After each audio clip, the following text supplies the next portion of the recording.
خداوندا، برای ایلام، برای ایران، افغانستان و هر جای دیگه‌ای که قوم تو خداوند در اونجا حضور دارن و ساکنن، به روی زانوهامون میریم و همچون دانیال به تو میگیم ای خدای من، گوش خود را فرا دار و بشنو، دیدگانت را بگشا و بر ویرانی‌های ما و شهری که نام تو را بر خود دارد بنگر، زیرا تمناهای خیش را نه بر پایه پارسایی خود بلکه بر پایه رحمت عظیم تو به درگاهت بیان می‌داریم.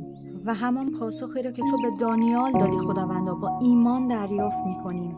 در آغاز تمناهایت امر صادر گشت و من آمده‌ام تا تو را خبر دهم، زیرا که تو بسیار محبوبی. دستهای سست را قوی سازید، زانوان لرزان را استوار گردانید. به دلهای هراسان بگویید قوی باشید و مهراسید. هان خدای شما میآید، او با انتقام و مکافات الهی میآید. او خود میآید تا شما را نجات دهد.